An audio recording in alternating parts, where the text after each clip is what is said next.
masih ada waktu 40 menit. Nah, ini suara yang bocor dari mana ya? Bang Pungki, bantu mute ya. Suara yang bocor. Ini semangat sekali di nuansa libur akhir tahun. Iya. Ini komentarnya juga banyak.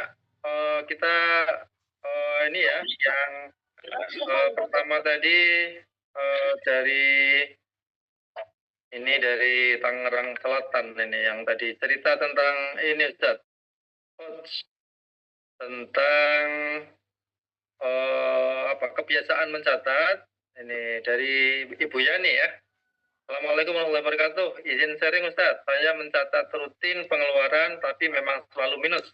Tetapi ada keajaiban rezeki dari Allah minus lebih dari pendapatan. Allah cukupkan alhamdulillah. Kelemahan saya belum bisa dan takut ikut investasi untuk bisa punya aktif income.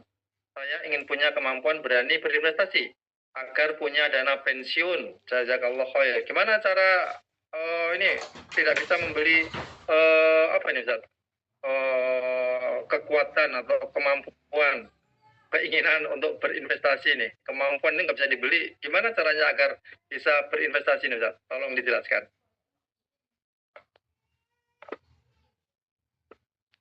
Baik, saya jawab satu-satu dulu ya. Nah, ya. Tadi menarik nih, mengenai saya rutin mencatat, alhamdulillah. Dengan rutin mencatat, ternyata ketahuan. Hampir setiap bulan minus. Tapi Masya Allah, selalu aja ada cukup gitu, dicukupkan oleh Allah. Artinya apa? Artinya ini bahwa barokahnya mencatat, salah satunya barokahnya adalah kita kemudian jadi lebih banyak bersyukur. Kalau nggak kita catat, kita nggak sadar kita itu minus. Dan kita nggak sadar, atau bukan nggak sadar, tapi ya berlalu begitu saja bahwa kita minus, tapi kemudian Allah kasih tambahan-tambahan rezeki. Akhirnya kita, syukur kita mungkin akan kurang.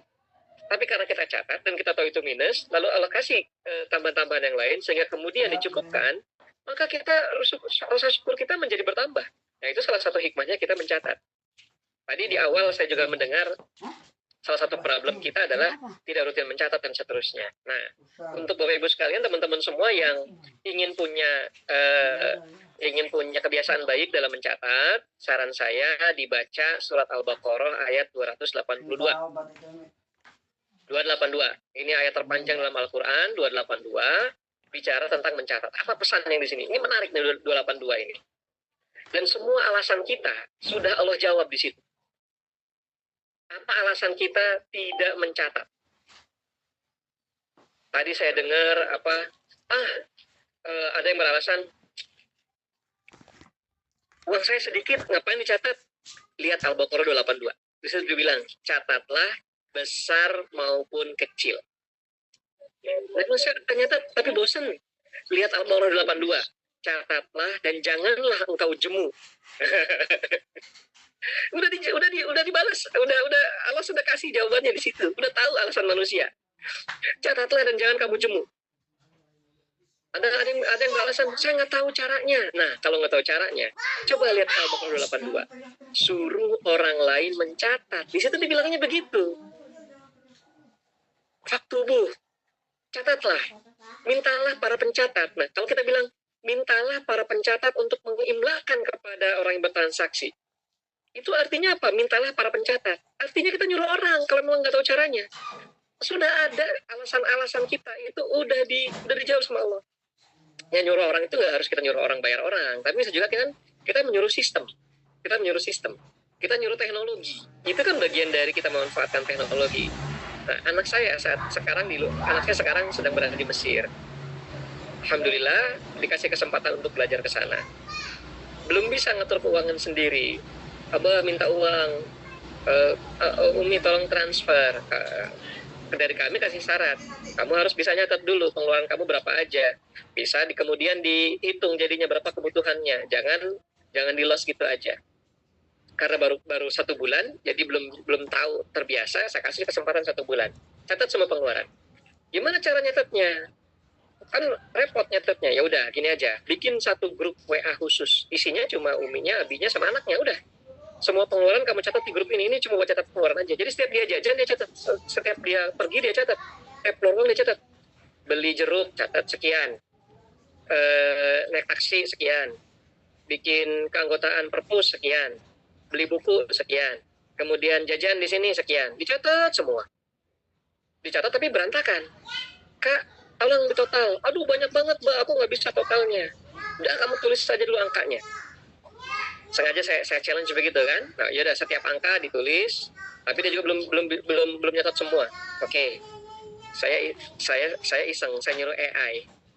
Saya screenshot semua percakapan dalam WA-nya, saya screenshot, lalu saya kasih ke AI, saya kasih Copilot, saya kasih ke Gemini.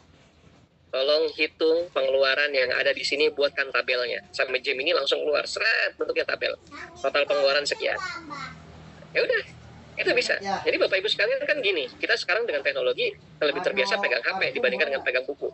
Kita nginget itu udah mulai agak lemah, ya sudah. Setiap pengeluaran foto pakai HP atau catat di HP, bikin aja grup WA. Suami istri misalnya. Ya semua pengeluaran catat di situ kan akhirnya juga tercatat. Aduh ntar ngitung ngerekapnya yang males. Oke, ngerekapnya males. Suruh aja ini AI. Mereka akan catat sendiri kok. Ternyata mudah sekarang ya. Nah, jadi catat, ternyata dengan mencatat, Masya Allah tadi jadi tahu minus, tapi ternyata masih bisa hidup dengan baik. Artinya Allah kasih banyak kelebihan, syukurnya jadi makin bertambah. Dan ketika syukurnya bertambah, maka rezekinya ditambah lagi. Nah, kemudian berikutnya, belum berani nih untuk investasi. Nah, memang investasi itu ada risiko. Saya selalu sampaikan, semua investasi beresiko. Justru kalau ada yang menawarkan investasi di sini aja nggak ada resikonya, jangan invest di orang yang bilang dia nggak beresiko. Justru resiko paling besar adalah dia tidak tahu bahwa dia beresiko. Nah itu resikonya lebih tinggi lagi.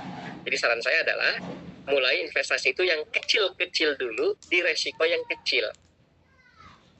Mulai investasi dari belajar untuk tidak mengkonsumsi dulu atau belajar untuk menunda penggunaan uang. Jadi sisihkan dulu, itu awalan. Yang kemudian berikutnya adalah jumlahnya sedikit-sedikit ditambah. Kemudian berikutnya adalah kemudian resiko tambah. Awalnya mungkin tabungan, setelah tabungan masuk boleh kemudian reksadana. Karena reksadana itu ada naik turunnya. Oh, ternyata uang saya bisa berkurang. Oh, bertambah. Oh, berkurang. Oh, bertambah. Terbiasa. Nah, boleh juga mungkin, saya nggak biasa pakai aset kertas, saya nggak nyaman. Oke, yang Anda bisa pegang secara fisik berarti apa? Emas. Emas juga ada naik turunnya. Nikmati. Oh naik, oh turun, turun lagi, oh naik, nikmati. Oh bagian dari kebiasaan. Sehingga kita terbiasa dengan risiko. Mungkin demikian yang bisa saya sampaikan. Terima kasih. Lanjut. Terima kasih, Coach Gozali. Ini karena banyak yang bertanya dan banyak juga obrolan yang ada di chat. Saya izin memilah dan memilih ya, Coach. Ya, Pak. Jadi saya izin share yang kedua ini. Tadi sudah dari Bu Yani, yang berikutnya lagi dari Umu Aisyah. Bagaimana cara menabung atau investasi jika pemasukan saja tidak mencukupi kebutuhan nih, Coach? Oke. Saya pernah dengar cerita bahwa ada seseorang yang bertanya kalau nggak salah ini ceritanya Nasaruddin ya, tapi saya nggak tahu ini nyata atau tidak. Saya merasa rumah saya sempit. Oke, kalau kamu merasa rumah kamu sempit untuk kamu dan keluarga, kamu pelihara ayam nih, taruh di rumah. Di kolong tempat tidur. Datang lagi, saya masih merasa sempit. Ya udah sekarang kamu pelihara bebek, taruh di bawah tempat tidur. Saya masih merasa sempit, makin sempit dong. Udah, kamu sekarang pelihara kambing, taruh di rumah. Wah, rumah saya malah makin sempit lagi. Nah, sekarang jual itu semua. Ayam, kambing, bebeknya jual. Setelah dijual semua, gimana sekarang? Udah lega sekarang rumah saya.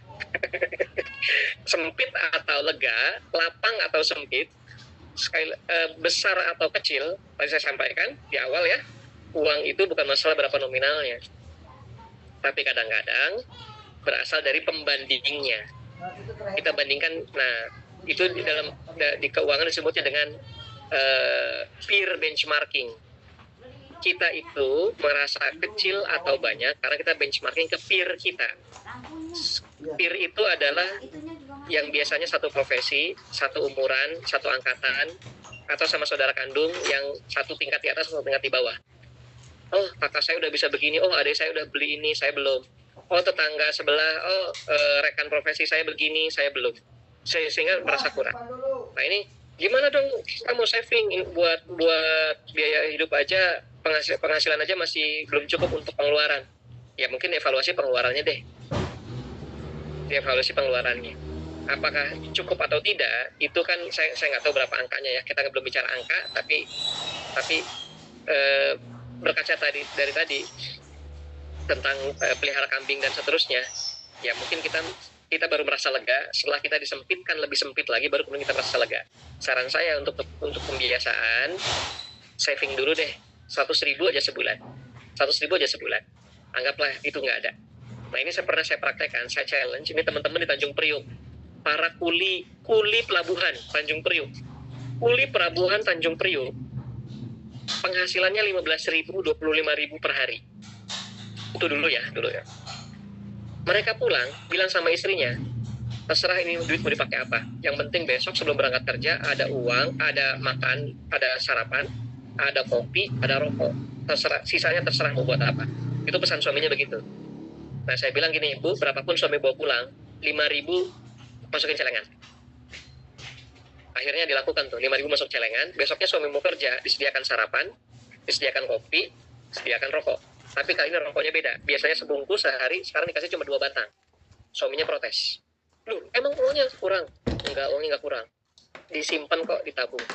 Nah, rokoknya dikurangin 2 batang. Ntar kalau kurang, pulang aja pas jam makan siang, nanti dibeliin lagi rokoknya.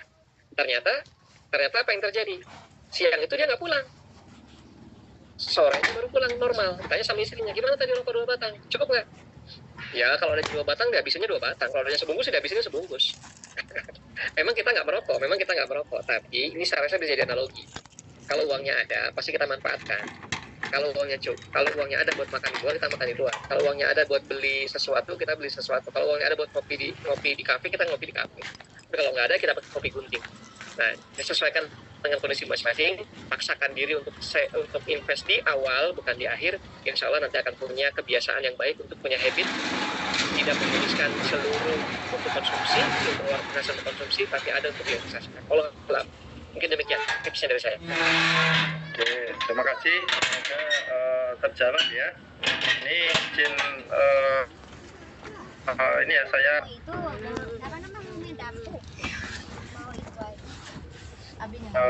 yang betul lagi betul ya dari Pak Gonza, bagaimana dengan yang bukan ASN dan bukan BUMN, tidak punya tunjangan, tidak punya pensiunan, dan tidak punya tabungan? Apa kan ya? Lanjut dengan ini Pak atau Bu Janjuk ini. Saya seorang karyawan swasta usia 50 tahun. Investasi apa yang aman dan bagus untuk mempersiapkan masa? Bismillahirrahmanirrahim. Wa mursaha in robi al-ghafur rahim.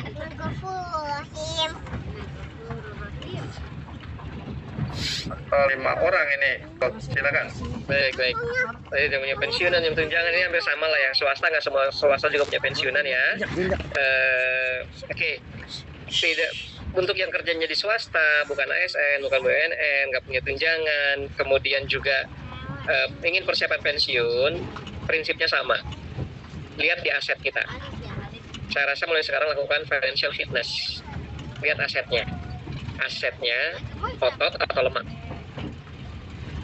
Pertama itu dulu, asetnya otot atau lemak. Perlu berubah aset yang sudah ada, yang statusnya lemak menjadi otot. Itu yang pertama. Yang kedua, penghasilan jangan cuma satu. Penghasilan jangan cuma satu.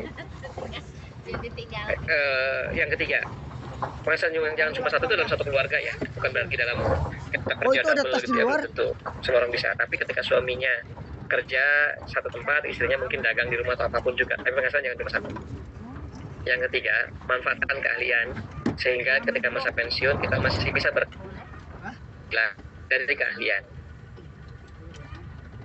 Misalnya entah jadi konsultan, entah jadi dosen atau apapun itu juga, sehingga kemudian kita tidak pensiun dalam arti sama sekali diam saja, tapi tetap kita bisa punya activity yang bisa tetap menunjang penghasilan kita.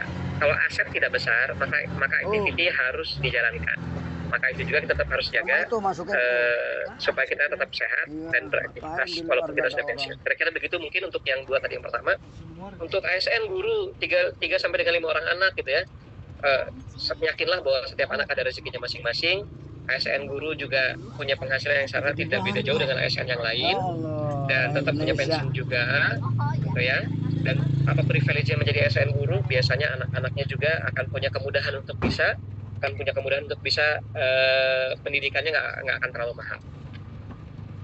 Yang kedua, ASN yang namanya guru itu profesi yang bisa sampai 60 tahun dengan peraturan yang lama sekalipun bisa sampai 60 tahun. Artinya pensiunnya bisa lebih panjang. Bahkan masih bisa les, masih bisa penghasilan tambahan dengan ngajar walaupun sudah pensiun. Jadi saran saya sama, mungkin untuk yang ini kalau aset nggak besar, alihkan aset lemak menjadi aset otot, manfaatkan usia sekarang untuk cari keahlian tambahan sehingga kemudian nanti ketika pensiun tetap bisa punya penghasilan dari activity kalau asetnya tidak terlalu besar. Kira-kira demikian secara umum. Terima kasih. Oke, semoga terjawab ya. Tadi untuk yang punya anak, yang masing-masing punya rezeki, kemudian yang pensiun tadi ya harus mempersiapkan diri. Nah ini kalau kami di BRIN ini kalau sudah utama pensiunnya usia 70 nih Coach. Mantap. Bukan 60 tahun lagi ya. Oke, izin lagi menyampaikan beberapa pertanyaan tentang ini ya.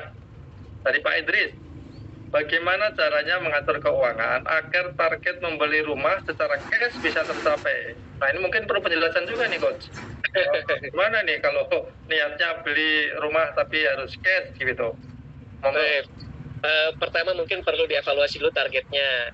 Jadi ketika kita menetapkan target itu kan harus smart, harus spesifik, measurable, attainable.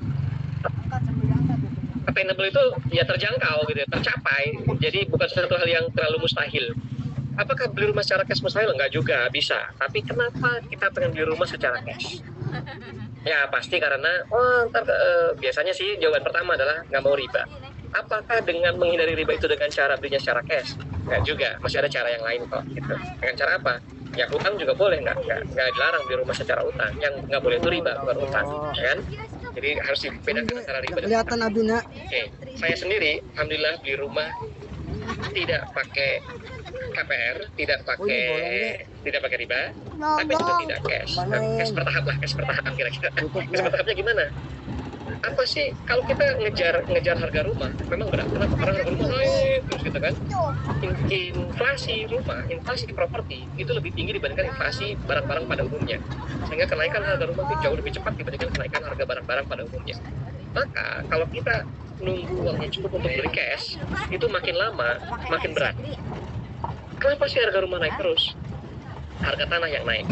Kalau harga bangunan memang naik tapi nggak terlalu tinggi. Harga tanah yang naiknya cepat. Oleh karena itu kunci dulu tanahnya. Kalau memang nggak mau ngutang untuk punya rumah, kunci dulu tanahnya. Kita punya target tertentu, kunci tanahnya, beli tanahnya dengan cara apapun juga, beli tanahnya dulu, kunci tanahnya biar nggak lepas itu tanah. Dikunci harganya. Bayarnya mungkin bisa nyicil 1 tahun, bisa nyicil 6 bulan dengan negosiasi, bagaimanapun juga. Tapi tanahnya dikunci, jangan sampai lepas. Setelah itu baru kita nabung buat pembangunan. Jangan nabung buat beli rumah. Nggak kekejar inflasinya, tapi nabung untuk membangun rumah, tanahnya kita kunci di awal. Itu tipsnya dari saya. Terima kasih. Oke, jadi tadi ya kalau mau beli rumah dengan cash dengan cara menabung itu tadi sesuai dengan penjelasan Bang Gozali. Waduh ini naiknya luar biasa ya. Saya jadi ingat ketika pulang dari Jepang tahun 2005 itu Coach Gozali di BSD itu harganya masih untuk rumah 75 meter dan tanahnya 150, harganya waktu itu 650 juta. Dan sekarang ini 20 tahun kemudian sudah 3M harganya ya. Jadi kalau nabung itu sekarang nggak akan mungkin gitu ya. Nggak ngejar. Jadi memang harus bagaimana tadi dengan uangnya berapa, tapi tidak lewat riba, tetapi bisa mendapatkan ini ya. Makanya dapatnya rumah di kampung ini, Coach. Alhamdulillah ya. Alhamdulillah, alhamdulillah. Alhamdulillah. Oke, izin ini berikutnya lagi Bismillahirrahmanirrahim. tentang masalah investasi ini. Dari Bro Wahyu Ya Bambang, Allah, Direktur nih. Mohon info aplikasi selamatkan financial kami planning yang cukup representatif untuk dari perencanaan depan, dagang menengah dan dari panjang. belakang, Dan juga dari ada samping kanan, dari samping WK kiri, dari atas, Cipondo, dari bawah, dari investasi seluruh yang penjuru. Amin. direkomendasikan untuk talenta apa? Apakah saham diperbolehkan? Ini bertentangan dengan Kang Ujang Tangsel nih. Menganggap trading saham banyak keraguan dan horornya, lebih banyak memilih sektor real walaupun capek memantaunya. Ini tentang masalah investasi, dan horor nih kok. Silakan. Ya, baik. Pertama saya juga aplikasi dulu ya. Kalau ini aplikasi maksudnya bagaimana cara atau aplikasi app in term of digital application ya. Tapi saya jawab digital application dulu lah, yang lebih pendek. Jadi kita punya aplikasi, perlu punya aplikasi satu adalah money tracking. Bagaimana pencatatan uang, money tracking. Teman-teman cari aja kalau di Play Store atau di iOS, cari aja money tracking atau pencatatan uang lah kayak gitu. Itu aplikasi yang pertama teman-teman punya. Yang kedua, aplikasi dompet digital. Aplikasi dompet digital itu hubungannya dengan payment gateway. Bagaimana cara kita membayar dengan lebih efisien, dengan lebih cepat, dan seterusnya. Yang ketiga, aplikasi investment. Aplikasi banking dulu, banking lebih duluan. Aplikasi banking, yang keempat aplikasi investment. 4 aplikasi ini perlu ada di HP kita. Satu, money tracking. Yang kedua adalah apa tadi? Stop dulu. Payment gateway. Yang ketiga banking. Yang keempat investment. Saya kasih contoh aja ya, saya kasih contoh. Dan ini bukan rekomendasi. Yang disebut investment itu misalnya bibit, misalnya apa lagi ya, Bareksa. Nah itu namanya aplikasi yang bisa kita beli investment di situ. Di situ kita beli saham bisa, beli reksadana bisa, beli obligasi bisa di situ. Beli emas juga bisa, ya kan? Kalau mobile banking ada sebagian yang juga beli reksadana dan beli emas, tergantung punya. Kalau dompet digital buat kita bayar-bayar, karena orang bikin receh itu kadang-kadang buat kita hal yang sederhana, sehingga kita simpannya cash. Begitu cash kita belanja, pasti ada uang kembalian, receh kumpul, kita anggap itu uang receh, sehingga Ngeling-ngeling. Di sini. dompet digital. Receh tetap ada saldo, itu biasanya awetnya lebih lama dibandingkan receh yang ada di kantong.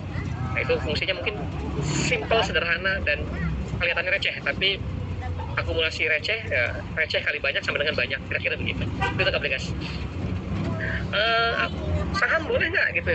Trading horror, saya rekomendasikan Bapak Ibu sekalian, talent semua, boleh invest di saham.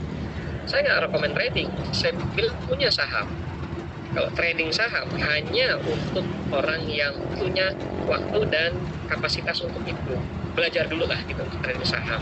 Tapi kalau invest saham, silakan. Invest saham itu kan berarti bisa invest di bursa, bisa juga invest saham di sektor ini.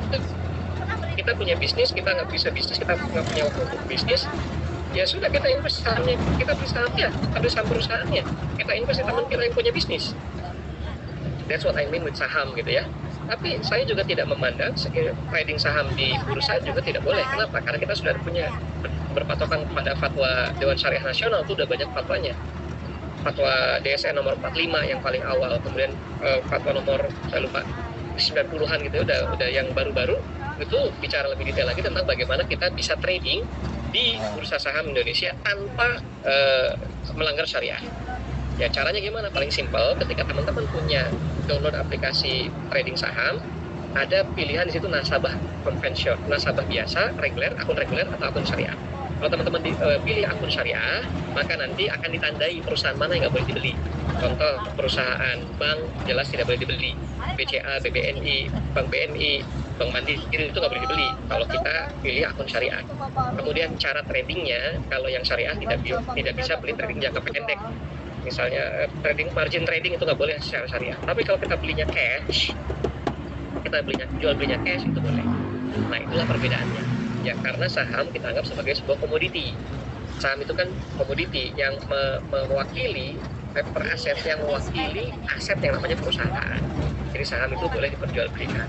Itu kalau berlandaskan ke fatwa Dewan Syariah Nasional. Allah alam. Jadi tapi banyak golornya, yes banyak golornya. Maka hindarinya dengan cara apa? Dengan cara kita ada ilmunya, jangan yang tidak berilmu, karena golor itu pasti baru transaksi yang kita nggak paham, baru transaksi yang orang lain paham kita nggak paham, itu jadi goror.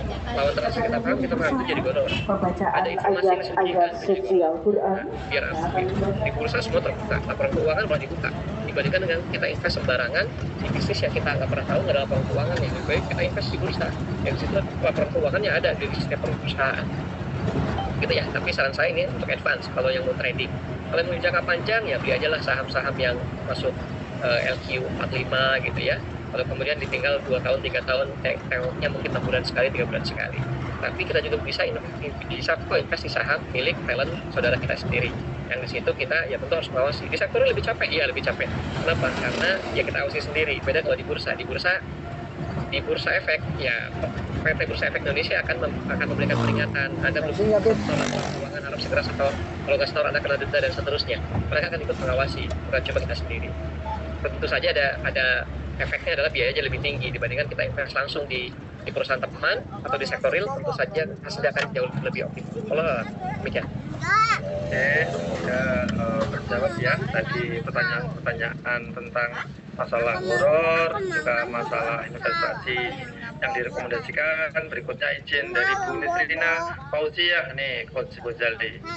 Mohon izin bertanya tentang investasi reksadana. Kira-kira baiknya menggunakan apakah dan bagaimana dalam pandangan Islam tentang investasi reksadana itu, Coach? Mohon penjelasannya. Investasi reksadana sudah ada yang syariahnya, ada fatwa DSN-nya. DSN juga mengeluarkan list reksadana apa saja yang ada label syariahnya. Jadi semua reksadana yang ada tulisan syariahnya di nama reksadananya, maka itu sudah ada fatwa halalnya gitu, kira-kira begitu ya. Nggak boleh sembarangan mereka bilang syariah tanpa ada fatwa dari Dewan Syariah Nasional. Lewat mana? Nah, lewat aplikasi. Kalau dulu kita harus tanda tangan basah, harus ketemu upper. Saya termasuk punya license upper dulu, harus ngambil itu. Klien harus tanda tangan basah baru bisa beli. Kalau sekarang enggak, sekarang semua bisa lewat aplikasi. Beberapa aplikasi mobile banking bisa beli reksadana, asalkan si banknya itu juga punya izin sebagai upper.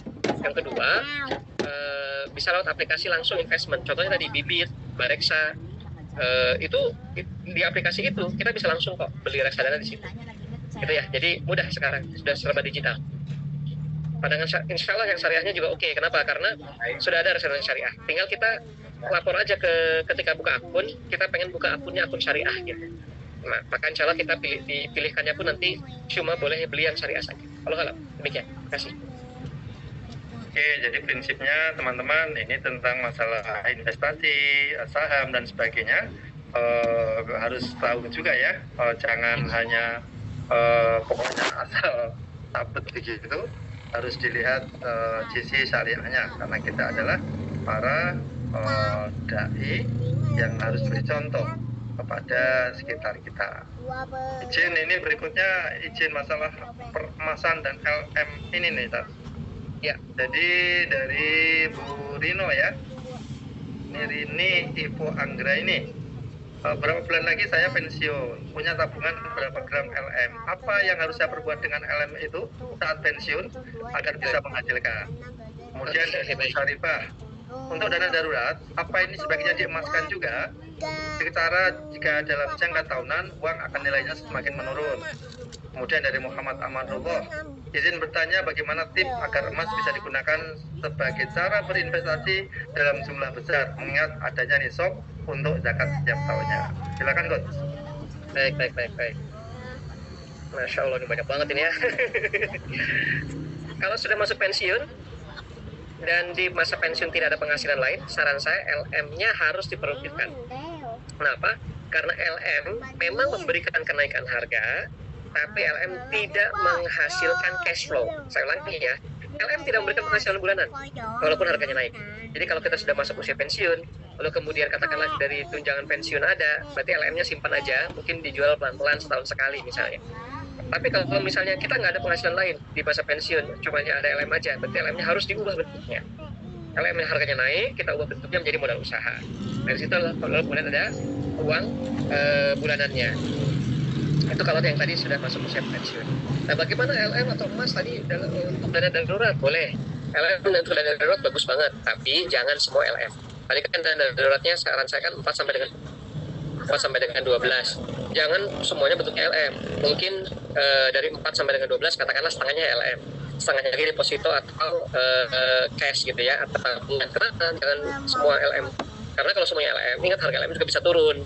Jadi kita manajemen risiko harus kita jaga juga. Jangan semua. Tapi bagus banget dalam bentuk LM sebagian. Bagus.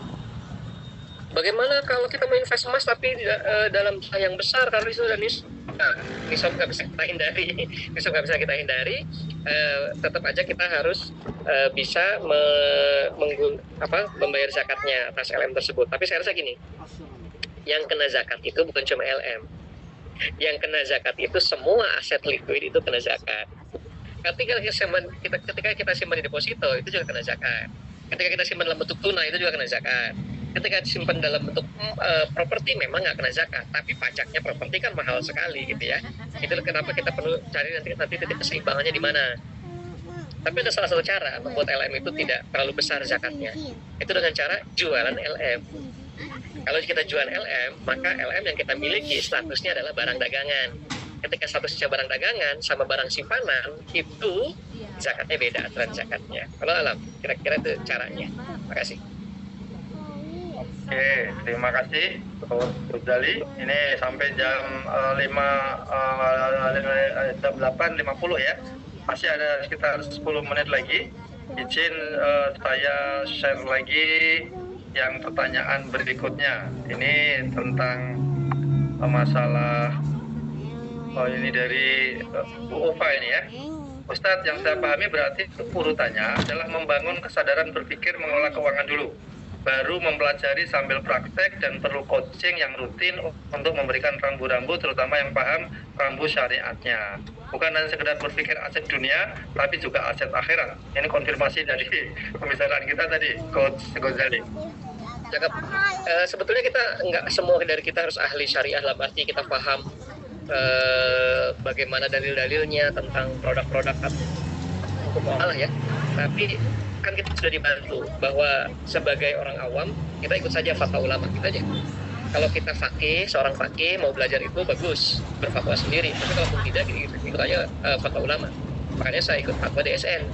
Jadi kalau DSN bilang, bang boleh, KPR ada yang syariah, reksadana ada yang syariah, saham bisa syariah, ya sudah saya ikut aja fatwa DSN. Karena saya seorang awam, bukan seorang ahli. Tapi kalau mau menjadi fakih sendiri ya silahkan. Tapi saya rasa kalau kita punya profesi, punya keahlian sendiri, fokus pada keahlian itu, di keahlian yang lain kita berkonsultasi dengan ahlinya. Maka bagian hukum muamalah kita berfatwa kepada DSN, bagian hukum yang lain kita berfatwa kepada DSN. Allah alam. Tapi bagus tadi, benar mindsetnya.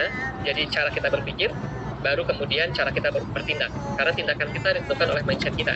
Kalau mindsetnya belum benar, tindakannya nanti juga biasanya sih akan tidak sesuai dengan target. Allah alam. Terima kasih. Oke, terima kasih Coach. Ini ada yang bertanya juga nih dari Ibu siapa nih? Sudah Bu Widyasari. Coach, sudah lama saya ingin ikut sertifikasi perencana keuangan syariah. Mohon saran baiknya di lembaga mana? Ini konsultasi.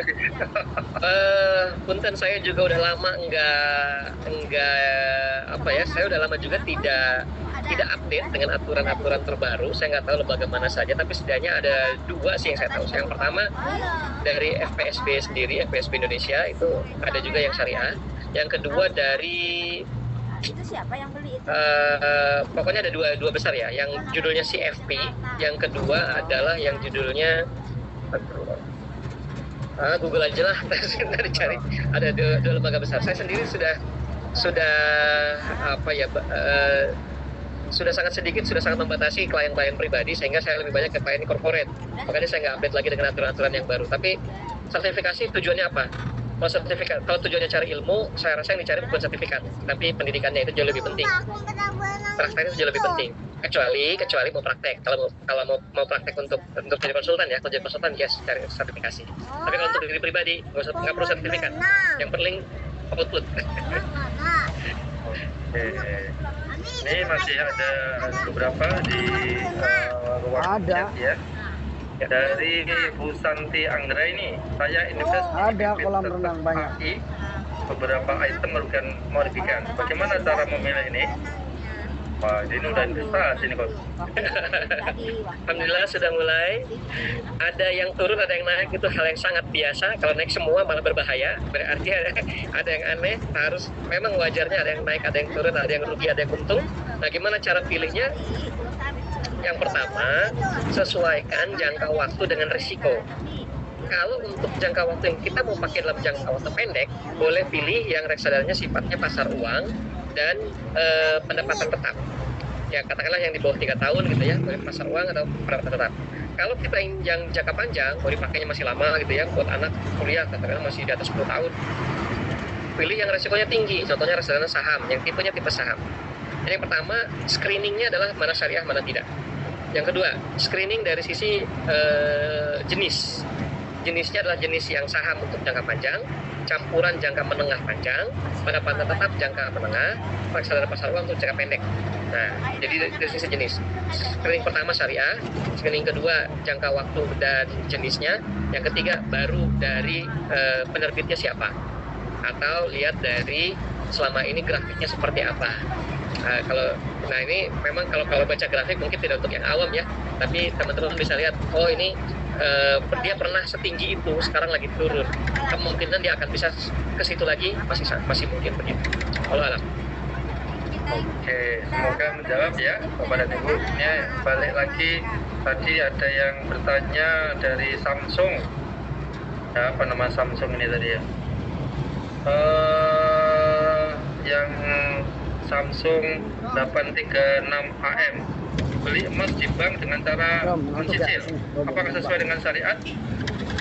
Menarik.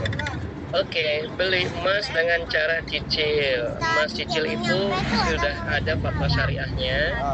Walaupun ada juga yang nggak setuju. Kenapa? Karena dengan tegas dalam salah satu hadis Rasulullah sampaikan barang-barang ribawi.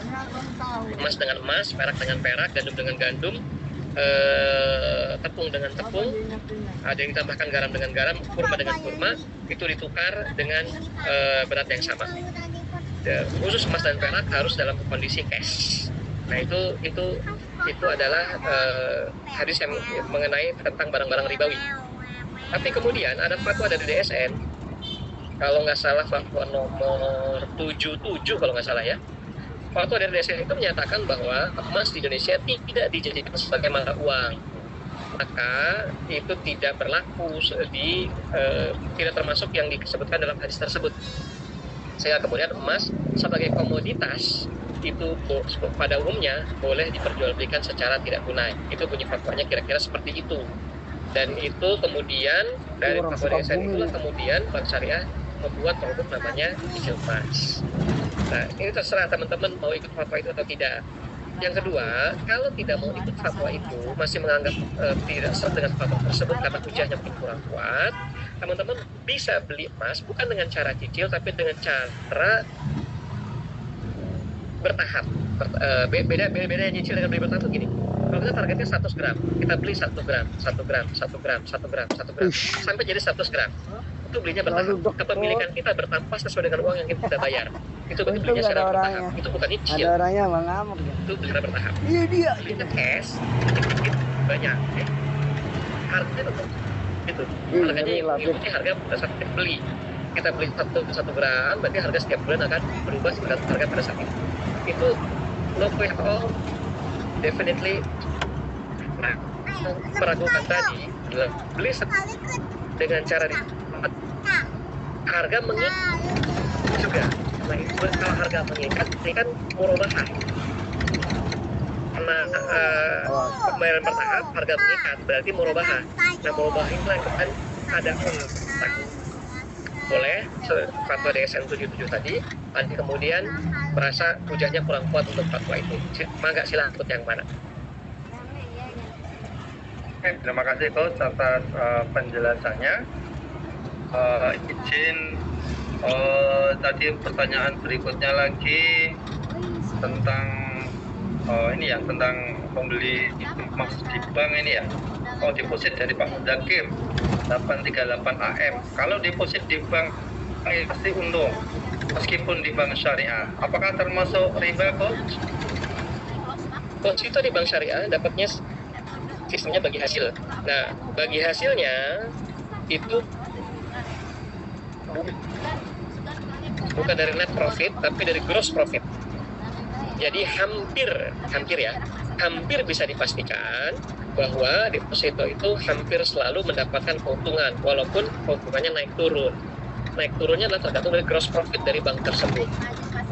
Jadi kok ini hampir selalu dapat, walaupun ada kerugian ya, karena dari gross profit bukan dari net profit. Yang kedua, sistem perhitungannya juga dari pool of fund. Jadi dananya di total semua dibagi hasilkan, bukan koidah. Kalau koidah itu saya mau invest khusus di project ini saja. Nah, kalau itu kan tergantung projectnya, bisa untung bisa rugi. Nah, kalau kita deposito di bank, itu kita dari keseluruhan pembiayaan yang ada di bank, sehingga hampir bisa dipastikan bahwa menghasilkan gross profit. Yang dibagi hasilkan itu gross profit. Jadi hampir pasti memang bisa secara sistem. Kalau ada. Ini masih ada 2-3 menit lagi. Mohon Bapak dan Ibu peserta sudah sampai tadi 420-an ya, sekarang tinggal 400-an. Mohon mengisi link survei pasca webinar. Jadi kami mengadakan webinar ini ingin melihat pemahaman Bapak dan Ibu tadi ya, karena dalam data kami nih Coach Gozali baru tadi ya 16% yang punya RA BK, rencana anggaran belanja keluarga, perlu diperhatikan. Kemudian tadi bagaimana berinvestasi begitu ya. Mohon mengisi sambil saya pilihkan lagi ini ya, pertanyaan yang tadi masalah dari Pak itu sudah. Kalau ini deposito sudah. Pertanyaan dari Bro Adi Untirta, mana investasi yang terbaik? Apakah emas, LM, tanah, tapi nggak boleh atau gitu, tanah dan bangunan? Mohon jawabannya, Coach Gozali. Oke. Orang lain. Ini investasi terbaik adalah punya semuanya, yang jelas yang paling baik. Jangan pilih salah satu. Tapi saya sampaikan plus minusnya ya. LM dan emas Anda bandingkan. Ini emas secara umum, mungkin emas perhiasan. LM itu kan berarti emas batangan. Jelas emas batangan lebih bagus untuk investasi dibanding emas perhiasan. Kenapa? Emas batangan satu, tidak kena PPN. Kalau emas perhiasan kena PPN. Yang kedua, emas batangan punya standarisasi yang jelas di semua toko sama standarnya. Di seluruh dunia sama standarnya, bawa ke luar negeri pun bisa dijual. Kalau emas perhiasan, Anda beli toko A, jual di toko B, akan ada perbedaan pendapat, perbedaan standar, akhirnya harga jualnya kembali diturunkan. Oleh karena itu, prefer LM untuk investment. Kalau emas perhiasan, itu bukan buat investment, itu untuk menyenangkan istrinya, itu beda tujuannya. Jadi beliin istri perhiasan, bagus. Lalu simpan emas untuk LM untuk investasi, itu juga bagus. Jangan istri kasih LM, istri tetap kasih perhiasan. Nah, LM itu buat invest. Jangan pakai perhiasan bentuknya LM ya, berbahaya. Nanti antingnya bentuknya LM kotak. Nah, bagaimana dengan tanah dan bangunan? Tanah dan bangunan punya sifat yang berbeda. Tanah, kalau kita untuk jangka panjang sekali lebih baik tanah dibandingkan tanah dan bangunan. Kalau sifatnya Berarti kita mencari kenaikan harga. Tapi kalau disewakan tanah dan bangunan, tentu lebih bagus sewanya dibandingkan dengan tanah kosong, ya kan?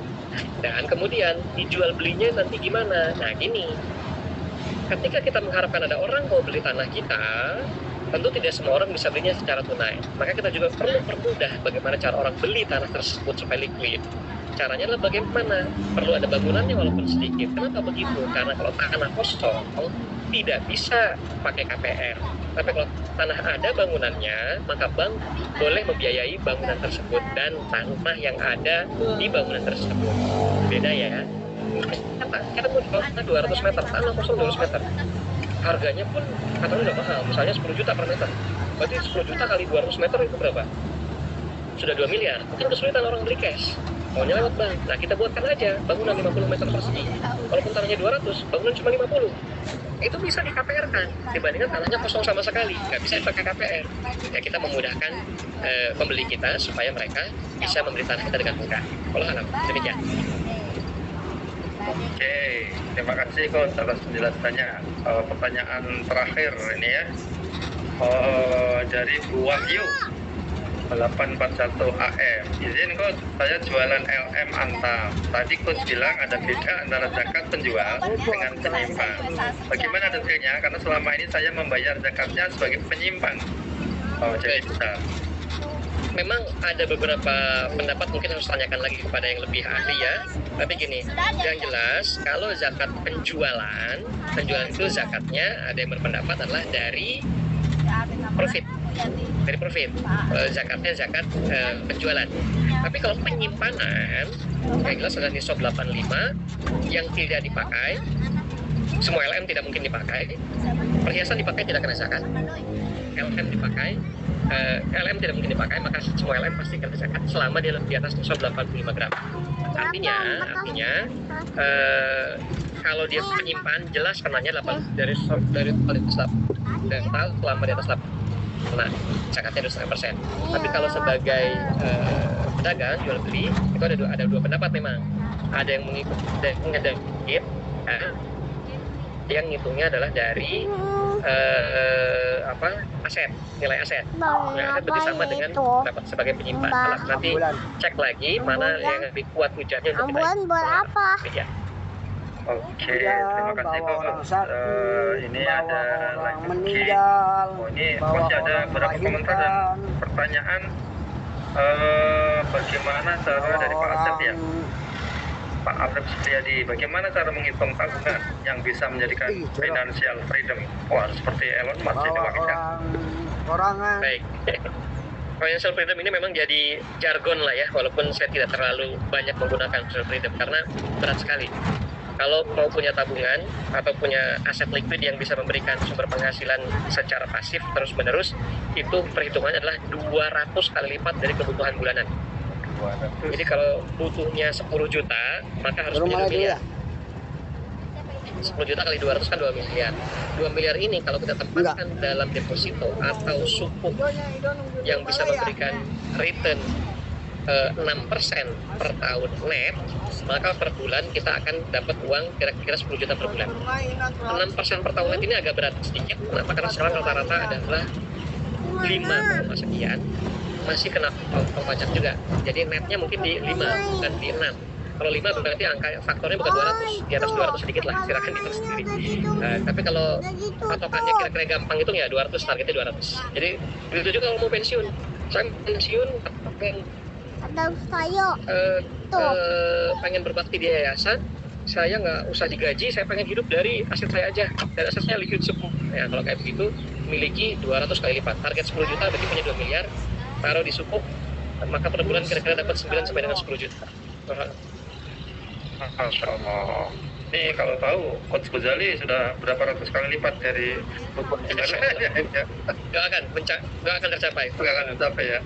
Oke, ini ini ya kalau punya nanti ratu molor dikit dari PSC UANDC, apakah bisa dikatakan aman keuangan keluarga jika kita invest emas atau LM tapi dengan mencicil? Tidak disinggung ya? Ya, masih dalam kategori aman kalau jumlahnya memang dalam tadi jumlah 4 sampai 12 itu. Kalau yang dicicil masih mencapai 4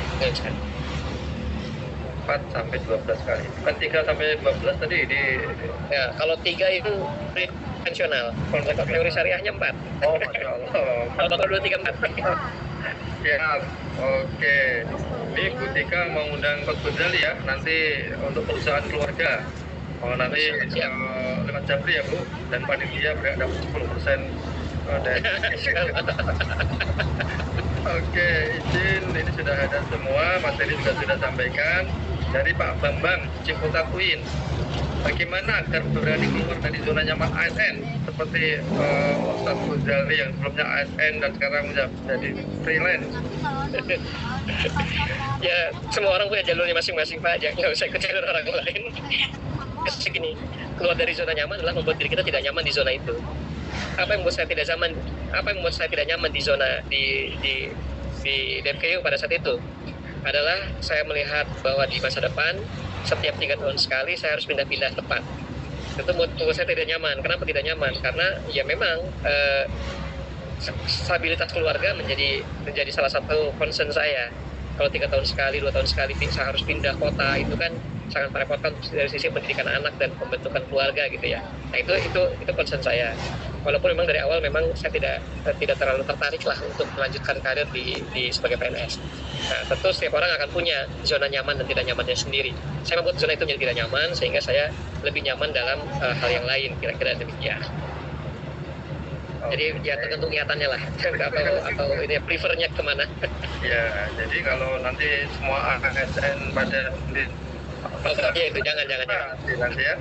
Oke, kalau jadi harus punya berani ngambil risiko ya. Karena PNS atau pegawai itu penghasilannya kecil tapi stabil. Tapi kalau Bapak dan Ibu memang punya nyali untuk menjadi petarung, berhenti dari sebagai karyawan dan mencari jalan hidup bisnis yang militer banyak ya, pintu rezekinya.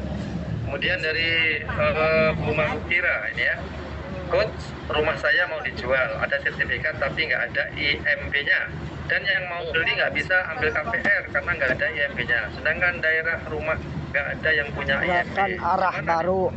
Perusahaan rumah yang tidak ada IMB. Ya memang salah satu concern kita di properti itu adalah aturannya terlalu ruwet ya, apalagi teliti dulu kenapa nggak ada IMB, kalau dan seluruh wilayah itu nggak ada IMB. Kalau memang wilayah itu bukan zona terlarang, seharusnya bisa diterbitkan. Dan sekarang bukan IMB lagi, tapi PBG. Jadi tidak perlu pakai IMB, tapi sekarang namanya PBG. Jadi bisa diurus sendiri ke Dinas DPM PTSP kalau di Pemda ya. DPM PTSP, di situ kita urus PBG. Perizinan pembangunan gedung. Nah, gitu PBG. Itu kalau kita memang mau mengusahakan PBG itu. Yang kedua, bisa juga kita bikin kita cari customer yang lain lah, yang memang kalau customer yang itu harus pakai KPR, kita cari customer yang lain yang tidak pakai KPR gitu. Tapi saya rasa kalaupun mengurus perizinannya bisa, selama tidak di zona terlarang. Maksud di zona terlarang gimana? Misalnya di bawah sutet. Nah, di bawah sutet itu kadang-kadang nggak boleh, atau di zona-zona misalnya bantaran sungai. Nah, itu PBG-nya nggak bakal bisa keluar seperti itu. Kalau alam nanti tiap daerah punya aturan sendiri. Suka ngomongin ragu-ragu. Oke, saya mohon maaf, ini ada pesan dari Ibu Mutiah di atas, saya terlewat membacakan nih, Bang. Assalamualaikum, terima kasih sharingnya yang insightful, Pak Ghazali. Izin bertanya, Pak, gimana tanggapan Bapak terkait bank-bank baru seperti Bank Jago? Kadang mau pakai bank itu untuk mengelola aset, tapi orang tua masih skeptis karena dirasa belum ada nama bank tersebut. Mohon pendapatnya. Ya. Memang bank baru, terutama bank digital gitu ya. Mungkin kita belum percaya karena melihat cabangnya, saya sedikit sekali cabangnya gitu kan. Bahkan ada bank Aladin misalnya, cabangnya di mana? Di Alfamart. Dia punya konternya di Alfamart. Banknya sangat sedikit sekali secara fisiknya. Tapi ini masa depan kita memang seperti itu. Sekarang bank-bank besar saja sudah mulai mengurangi banyak sekali jumlah cabang dan ATM. Kenapa? Karena sekarang sudah mulai banyak menggunakan mobile banking. Kalau memang untuk transaksional, saya rasa nggak ada masalah karena jumlah asetnya nggak terlalu besar. Tapi kalau concern kita adalah untuk pengelolaan aset, tadi untuk investment, dan kita merasa tidak nyaman, nggak usah dipaksakan. Masih banyak juga kok aplikasi-aplikasi lain yang non perbankan yang bisa bantu kita juga. Dan itu yang penting ada izin dari OJK, kemudian juga produknya resmi dan syariah, saya rasa nggak ada masalah. Oke, masih ada 2 pertanyaan terakhir. Yang pertama dari sebelum Bu Ida ya, yang dari Bu Rosa. Saya bendahara bank sampah dan uang RT lain. Saya simpan dengan cara membeli LE. Apakah itu terkena nisab? Karena itu adalah uang sosial, bukan uang pribadi. Gitu ya. Saya belum menjawab dari sisi fikihnya, belum bisa jawab dari sisi fikih. Tapi kalau kita lihat dari sisi akunting dan entitasnya berbeda, tadi sampah satu entitas, ibu pribadi satu entitas, RT, uang RT, kas RT itu satu entitas lagi. Jadi entitas yang berbeda, jangan digabung. Menjadi satu entitas. Tiga entitas yang berbeda, 3 kepemilikan berbeda, itu kan di sini tuh belajar maksudnya. masing-masing 85 gitu ya. Nah, itu aja mungkin sudah bisa menjawab. Kira-kira dari sisi entitas itu sudah lebih dari nisab atau belum, gitu kan? Yang kedua, yang menjadi wajib zakat memang adalah individu. Wajib zakat itu individu, bukan perusahaan. Karena perusahaan pun setelah dibagikan kepada haknya individu, dihitung dengan jumlah sahamnya, baru dikenakan zakat adalah dari sisi si individu pemegang sahamnya. Ayo goyang. Nah, begitu juga ketika uang itu adalah gabungan dari uang para warga di RT tersebut atau para pengumpul sampah. Ketika itu adalah uang gabungan, maka yang kena zakat perhitungan nisabnya adalah bahkan bukan entitas si bank sampahnya atau entitas RT-nya, tapi entitas individu itulah yang kemudian itu nisabnya. Ya kalau seperti itu sepertinya tidak akan lewat nisabnya. Gimana kamu lagunya? Oke, jadi harus memisahkan ini ya, jangan dicampur kalau kita memegang banyak amanah sebagai bendahara.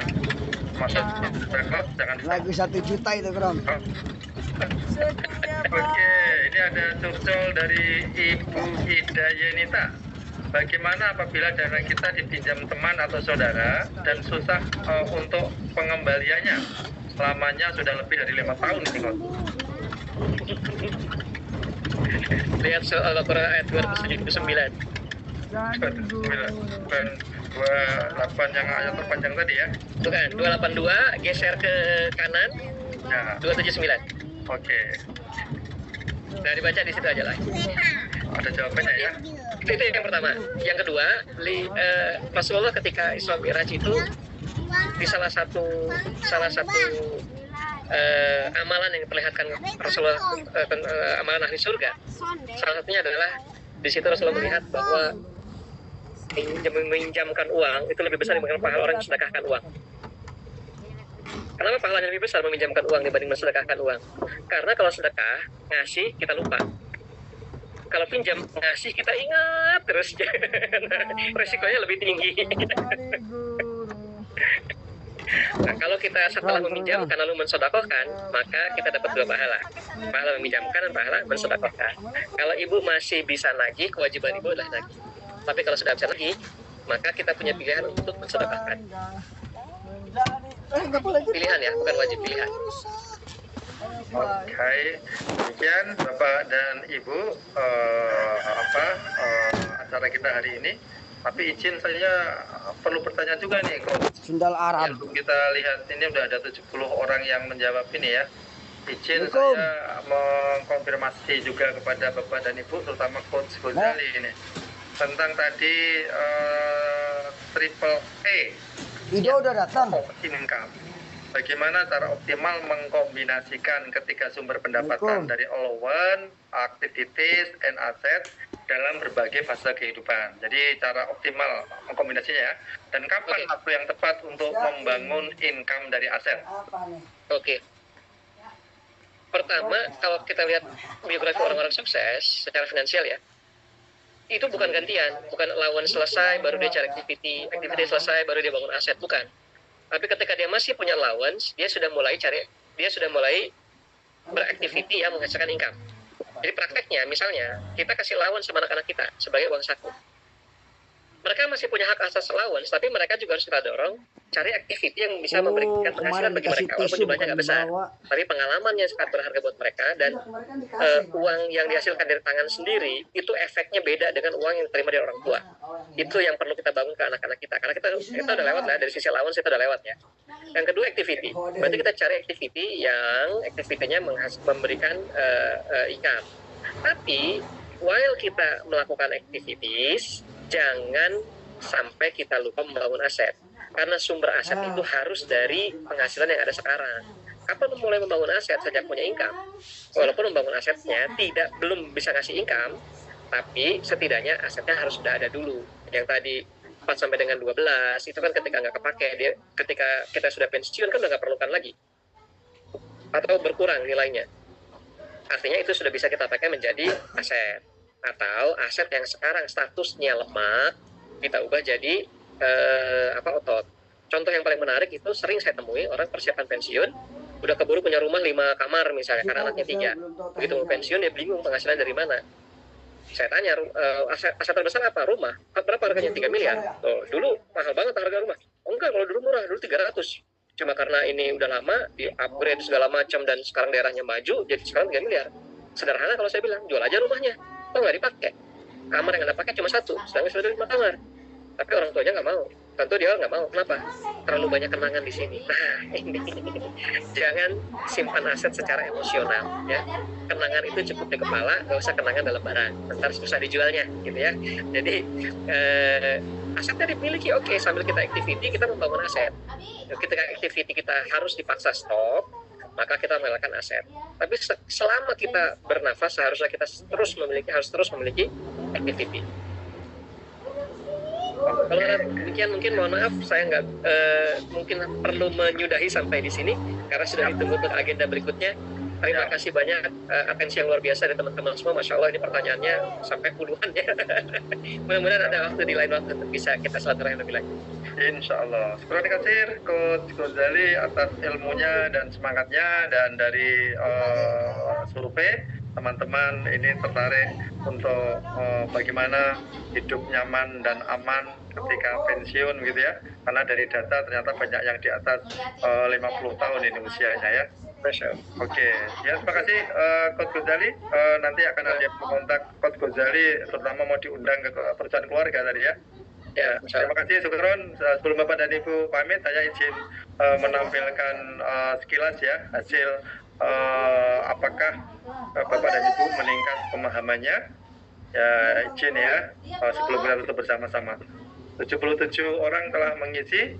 Yang hadir ini sendiri bersama pasangan ini ya, lebih banyak yang hadir sendiri. Kelaminnya perempuan lebih banyak yang di sini. Usianya kita ini kurang seimbang ya, 46%, 40 sampai 50 tahun. Pekerjaannya ASN paling banyak, domisili Tangsel paling banyak. Pemahamannya apakah akan melakukan pencatatan masukan? Ya, akan mulai rutin dan akan memulai ya, walaupun mungkin tidak rutin. Tabungannya ada persentasenya berapa. Kemudian yang menarik lagi, langsung bawah aja ya. Apakah Anda akan membuat RABK tahun ini? Ya, akan segera menjual. Ini yang ya, tapi masih butuh belajar lagi. Jadi perlu workshop ini ya Bapak dan Ibu, gimana membuat RABK. Kemudian kalau setelah webinar, prioritas pengelolaan keuangan Anda ini ada di membuat catatan rutin, kemudian mengatur pengeluaran dan memulai investasi.